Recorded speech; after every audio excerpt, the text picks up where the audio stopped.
অবশেষে Motorola company design change করে দিল ফোনের। মোটোরোলা বরাবরই আমরা যেটা চাই সেটা ক্রমশ দেরিতে হলেও ঠিক করে। তো আশা করা যায় ভবিষ্যতে মোটোরোলার ফোন নিয়ে আমাদের খুব একটা কমপ্লেন করার সুযোগ থাকবে না। আর আজকে এই সব কথা বলার কারণ হচ্ছে মোটোরোলার সবথেকে দামি ফোন মোটো সিগনেচার। ফ্লিপ ফোনের কথা বলছি না, এবার কোম্পানি তার থেকেও কম দামি একটা ফোন লঞ্চ করেছে, যে ফোনটার নাম দিয়েছে ম্যাক্স। এবার ম্যাক্সিমাম দাম নেই যে ফোনের, সেই ফোনের নাম কেন ম্যাক্স সেটা জানার জন্যই আজকের এই ভিডিও। ফোনের ডিজাইন চেঞ্জ হয়েছে এবং আর কি কি আছে, কতটা ফ্ল্যাগশিপ হলো ফোনটা, কিন্তু ফোনের দাম কম রাখার জন্য মোটোরোলা কোথায় কোথায় কম্প্রোমাইজ করলো আজকের ভিডিওতে সেই সব আলোচনা হবে। ভিডিও দেখতে থাকুন, শেষে গিয়ে ভালো লাগলে লাইক করে দেবেন। প্রশ্ন অনেকগুলো, ফোনটা দিয়ে গেম খেলা যাবে এটা তো পরিষ্কার বোঝা যাচ্ছে, কারণ মোটোরোলা এবার গেমিং সেন্ট্রিক ফোন বানিয়েছে। কিন্তু ফোনের ডিসপ্লে কেমন? বাইরে গিয়ে রোদের মধ্যে সেই ডিসপ্লের দিকে তাকানো যাচ্ছে, সবকিছু পরিষ্কার দেখা যাচ্ছে। নাইট ফটোগ্রাফি সাধারণত গেমিং ফোনে সেটা ভালো হয় না, মোটোরোলা কি সেটা ভালো দিতে পেরেছে? ফোনের অন্যতম বড় অ্যাট্রাকশন হচ্ছে ফোনের বিশাল বড় ব্যাটারি, কিন্তু সেই ব্যাটারি ব্যাকআপ কতটা দিচ্ছে? এআই ফিচার, আজকে এআই এর যুগে সেগুলো কেমন কাজ করছে? এই সব প্রশ্নের উত্তর আসবে। তবে ফার্স্টেই বলি এই ফোনটার প্যাকেজিং এর কথা। মোটোরোলা যথারীতি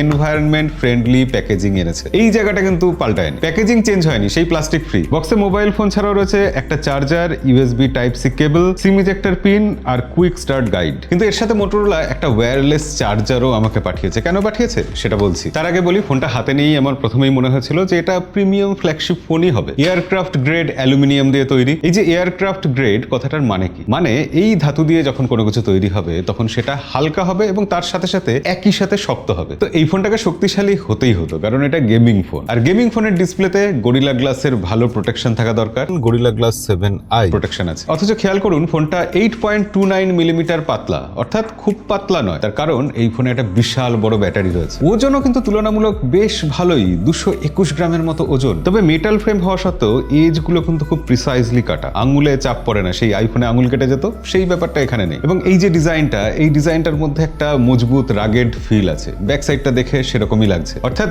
গেম খেলা শুধু নয়, এটা ছুঁড়ে শত্রুপক্ষকে ঘায়েল করে দেওয়াও যেতে পারে। ম্যাট গ্লাস ফিনিশ রয়েছে, অর্থাৎ কোনো স্মাজেস আসছে না, আঙুলের ছাপ পড়ছে না। মোটোরোলা প্যান্টন কালার ইনস্টিটিউটের সাথে মিলে 3টে কালারে এই ফোনটা বানিয়েছে। একটা প্যান্টন অ্যাকুয়া গ্রে, ফ্রেশ গ্রিনিশ টাইপের কালারটা। এছাড়া রয়েছে প্যান্টন আইস মেল্ট, লাইট ব্লু কালার, আর রয়েছে প্যান্টন ডার্ক শ্যাডো কালার, অর্থাৎ একদম গাঢ় কালো। তো আমাদের এই অ্যাকুয়া গ্রে কালারটা আমার কিন্তু দেখে বেশ ভালোই লেগেছে। অন্যরকম ডিজাইন আমার সবসময় পছন্দ। এইরকম মেটেরিয়াল কালার কম্বিনেশন 50,000 টাকার নিচে খুব কম ফোনেই পাওয়া যাবে। এই যা, ফোনটার দাম বলে ফেললাম না, দাম শুনে চলে যাবেন না কিন্তু, ভিডিওটা পুরো দেখুন, কারণ এই দামে এখনকার বাজারে ও ফোনটা যথেষ্ট ভ্যালু ফর মানি। তো এবার ডিসপ্লের কথায় চলে আসি। এই ফোনটার ডিসপ্লেটা ফোনের কিন্তু অন্যতম বড় শক্তির জায়গা। 6.8 ইঞ্চির এই বিশাল বড় সড়ো ডিসপ্লেটা কোয়াড এইচডি প্লাস, অর্থাৎ 2K ডিসপ্লে। মোটোরোলা এটাকে বলছে এক্সট্রিম অ্যামোলেড ডিসপ্লে। এই যে এত সব টেকনিক্যাল টার্ম শুনলে সেটা খুব একটা ভালো লাগে না, সহজ ব্যাপার বলে দিচ্ছি। আপনারা প্রায় সবাই ফুল এইচডি প্লাস ডিসপ্লে কখনো না কখনো ব্যবহার করেছেন। এখানে তার থেকে 77% বেশি পিক্সেল রয়েছে। টেক্সট পড়ার এক্সপিরিয়েন্স অনেক ভালো হয়ে যায়, ছবি দেখতে গেলে, সিনেমা দেখতে গেলে সেগুলো বেটার লাগে। সোজা কথা ডিটেল বেশি থাকে। এই display refresh rate 144 hertz, touch sampling rate 360 hertz. কিন্তু সবথেকে অবাক যেটাতে হবেন আপনি, সেটা হচ্ছে এখানে 7000 নিটস পিক ব্রাইটনেস। কাগজে কলমে ওরকম শুনতে লাগে আমি জানি, কিন্তু সত্যি সত্যি এটা আউটডোরে যথেষ্ট ব্রাইট লাগছে। এই সেগমেন্টের সবথেকে bright display. High brightness mode চালু থাকলে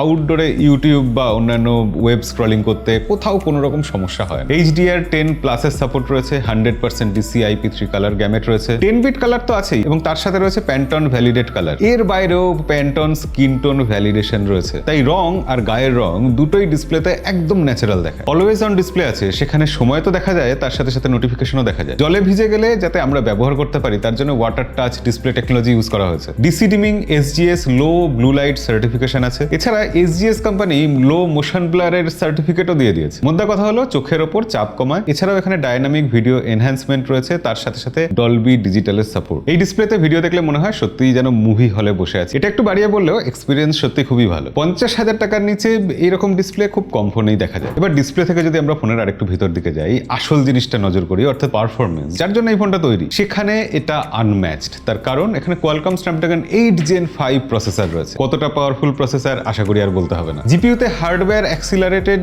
রে ট্রেসিং রয়েছে, গেমারদের জন্যই সব। AnTuTu-তে 3 মিলিয়নের উপরে স্কোর। গেম খেলতে গিয়ে আমরা দেখেছি যে এর থেকে স্মুথলি গেম চলতে পারে না, একদম মাখনের মতো চলছে। হাই সেটিং এ ম্যাক্সিমাম FPS পাওয়া যাচ্ছে, এবং তার কারণ এখানে LPDDR5X RAM আছে, UFS 4.1 স্টোরেজ টাইপ আছে, অর্থাৎ সবকিছু বেস্ট লেভেলের জিনিসগুলো মোটোরোলা দেওয়ার চেষ্টা করেছে। কিন্তু এই সবকিছুর থেকেও যেটা ইম্পর্টেন্ট জিনিস সেটা হচ্ছে কুলিং সিস্টেম। এখানে আর্কটিক মেশ কুলিং সিস্টেম রয়েছে, অর্থাৎ 5500 mm metre square vapour chamber, সাথে কপার মেশ হিট স্প্রেডার, তারও সাথে রয়েছে লিকুইড মেটাল থার্মাল জেল। সব মিলিয়ে কাগজে কলমে সিপিইউ টেম্পারেচার 7 ডিগ্রি পর্যন্ত কমিয়ে দেয়। সত্যি বলতে কি এই প্রসেসরটা এতটাই পাওয়ারফুল যে আপনি দীর্ঘক্ষণ গেম প্লে করলে হালকা গরম তো হয়, তবে মাল্টিটাস্কিং একদম স্মুথ, কোথাও কোনো ল্যাগ স্টার্টার কোনো কিছু ফিল করবেন না। আমরা বিজিএমআই, কল অফ ডিউটি ঘন্টা দুয়েক খেলেছি, ফ্রেম রেট স্টেবল ছিল, তবে ফোন হালকা উষ্ণ হচ্ছিল। কিন্তু সবথেকে বড় কথা, রে ট্রেসিং এর জন্য গ্রাফিক্স একদম রিয়েলিস্টিক লাগছিল। এখানে 120 FPS এ গেম আনলক করা আছে। এই লেভেলের প্রসেসর, র্যাম,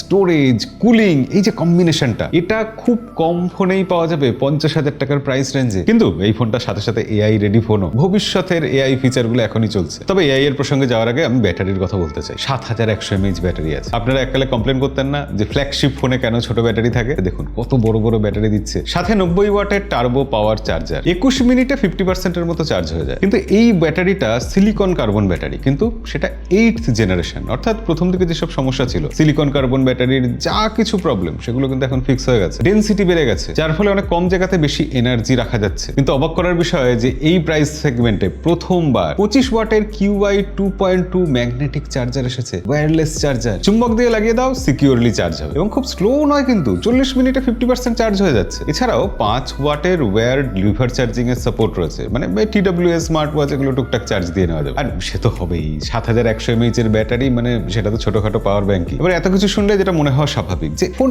এত কিছু দেওয়ার চেষ্টা করেছে এই দামে, তার মানে ক্যামেরাতে তো কোথাও না কোথাও গোলমাল আছে। দেখুন এখানে সোনি লাইটিয়া 710 মেন সেন্সর দেওয়া হয়েছে 50 মেগাপিক্সেলের। OIS তো আছেই, তার সাথে সাথে f1.8 aperture, 2-in-1 light sensor আছে যেটা অটোমেটিক এক্সপোজার আর ফ্লিকার ঠিক করে দেয়। সাথে আছে আলট্রা ওয়াইড অ্যাঙ্গেল ক্যামেরা 8 মেগাপিক্সেলের, এবং সেটাই ম্যাক্রো ক্যামেরা, মানে 8 মেগাপিক্সেলের ম্যাক্রো লেন্স। না, ব্যাক সাইডে এরপর আর কোনো ক্যামেরা নেই। এবার আমরা সামনে চলে আসবো, সেখানে রয়েছে 32 মেগাপিক্সেলের সেলফি ক্যামেরা। আমরা লো লাইটে বেশ কিছু শট নিয়ে দেখেছি, অটো লাইট ভিশন খুব ভালো কাজ করে, ম্যাক্রো দিয়ে ফুল ডিটেলস পাওয়া যায়। পোর্ট্রেটে মাল্টিপল ফোকাল লেন্থও আছে। এই ক্যামেরা সিস্টেম 50,000 এর নিচে খুবই ভালো পারফর্ম করছে, আর হবে নাই বা কেন। এখানে মোটো এআই ফটো এনহ্যান্সমেন্ট ইঞ্জিন রয়েছে। এই জিনিসটা colour, brightness, HDR, texture, noise reduction এগুলো অটোমেটিক করে দেয়। এর উপরে তো প্যান্টন আছেই, প্যান্টন ভ্যালিডেট কালার আর প্যান্টনের স্কিন টোন ভ্যালিডেশন। রং আর স্কিন টোন সত্যি ন্যাচারালি আসে। আর হ্যাঁ, এআই ফিচার্স, এখনকার ক্যামেরা তো এআই ছাড়া incomplete. Auto night vision, auto smile capture, frame match, air gesture, মানে হাত নাড়িয়ে ইশারা করে ফটো তোলা, photo booth mode, signature style অর্থাৎ বিভিন্ন রকম ready colour profile, ultra HDR, Instagram ready HDR support ইত্যাদি সবকিছুই দিয়েছে মোটরোলা। ভিডিওর ক্ষেত্রে ব্যাক সাইডের ক্যামেরা দিয়ে 4K 60 FPS এ ভিডিও রেকর্ড করা যাচ্ছে। অপটিক্যাল ইমেজ স্টেবিলাইজেশন আছে। সব মিলিয়ে বেশ স্টেবল ভিডিও ফুটেজ আমরা পাচ্ছি। আর ফ্রন্টের 32 মেগাপিক্সেল ক্যামেরা দিয়ে সেখানে কিন্তু 4K 30 FPS এ সর্বোচ্চ ভিডিও রেকর্ড করা যাচ্ছে। Audio zoom, adaptive stabilization, hyper lapse, এছাড়া গুগল ফটোসের magic editor, eraser, photo unblur এগুলো সবই আছে। আর সফটওয়্যারের ক্ষেত্রে অ্যান্ড্রয়েড 16 তো অবভিয়াসলি আছেই। তার উপর মোটরোলার হ্যালো UX, খুব ক্লিন, নিয়ার স্টক। ফন্টকে এখানে কাস্টমাইজ করা যায়, colour, icon, shape, wallpaper, widgets সবকিছুই পার্সোনালাইজ করা যায়। আর মোটরোলার নিজস্ব জেসচার তো আছে, ওই ফোন নাড়ালে ফ্ল্যাশ জ্বলে উঠবে, ফটো উঠে যাবে। এবং এই ফোনটাতে মোটরোলা বলছে 3 বছরের অ্যান্ড্রয়েডের আপডেট আর 5 বছরের সিকিউরিটি আপডেট দেবে। এরপর স্বাভাবিক প্রশ্ন আসবেই, সিকিউরিটি কতটা আছে, ডিউরেবিলিটি কিরকম। হ্যাঁ, মোটরোলার ফোন মানে থিঙ্ক শিল্ড প্রোটেকশন তো আছেই, প্লাস মোটো সিকিউর আছে, মানে দুটো মিলে জিনিসটা সেই এন্টারপ্রাইজ লেভেলের প্রোটেকশন। ম্যালওয়্যার ডিটেক্ট করে, সিকিউর ফোল্ডার দেয়, পিন প্যাড স্ক্র্যাম্বলও করা যায়, এবং এই সবকিছুর সাথে গুগলের জেমিনাই বিল্ট ইন তো আছেই। আর মোটরোলার নিজস্ব কুইরা এআই বলে একটা জিনিস আছে, সেটা কিন্তু আলাদা লেভেলেরই। এখানে ইমেজ ক্রিয়েট করা যায়, স্টিকার ক্রিয়েট করা যায়, অবতার ক্রিয়েট করা যায়। এর আগে ভিডিওতে বলেছিলাম ক্যাচ মি আপের মতো ফিচার আছে, পে অ্যাটেনশন, রিকল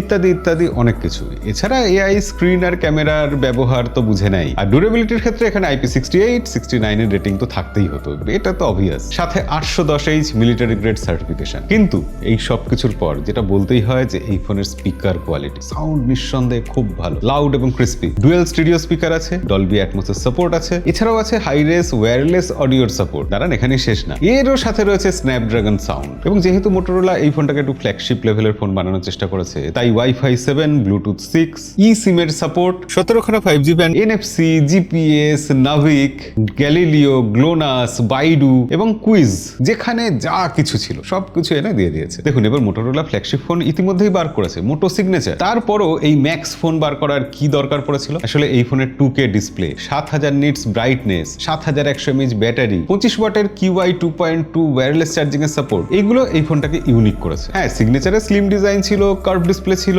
আর ডিএক্সও মার্কের হাইয়েস্ট রেটেড ক্যামেরাও ছিল। তো সেক্ষেত্রে এই ফোনটা সিগনেচার ফোনটাকে কোথাও গিয়ে কমপ্লিমেন্ট করছে, কারণ দুটো ফোনেই রয়েছে Qualcomm Snapdragon 8 Gen 5 best processor. তুমি যদি ডিসপ্লে, ব্যাটারি আর ম্যাগনেটিক চার্জিং চাও, এই ফোনটা গেমিং এর জন্য বিশেষ করে। আর ক্যামেরা যদি প্রায়োরিটি হয় তাহলে কিন্তু সিগনেচারের কথা ভাবা যেতে পারে। তাহলে মোটো 870 ম্যাক্স 50,000 টাকার নিচে একটা বেশ ভালো অলরাউন্ডার ফ্ল্যাগশিপ ফোন। হ্যাঁ, জুম লেন্সটা নেই, বাদ বাকি স্ন্যাপড্রাগন 8 Gen 5 প্রসেসর, ভালো ডিসপ্লে, বড় battery, wireless charging, premium design এবং একটা ভালো ক্যামেরা, সাথে শক্তিশালী এআই, সব মিলিয়ে একসাথে পাওয়া যাচ্ছে। গেমার, কন্টেন্ট ক্রিয়েটার, পাওয়ার ইউজারদের জন্য একদম ঠিকঠাক পারফেক্ট চয়েস। তাদের জন্য এটার রেটিং 10-এ 9.3 দেওয়া যেতেই পারে। জুলাই মাসের 20 তারিখ থেকে ফ্লিপকার্টে সেল শুরু হচ্ছে। আপনাদের কেমন লাগলো এই ফোনটা কমেন্টে লিখে জানাবেন। আর এরকম ভিডিও নিয়মিত দেখার জন্য আমাদেরকে ফলো করে বা সাবস্ক্রাইব করে রাখবেন। দেখা হবে পরের ভিডিওতে। আজকের মতো বিদায়।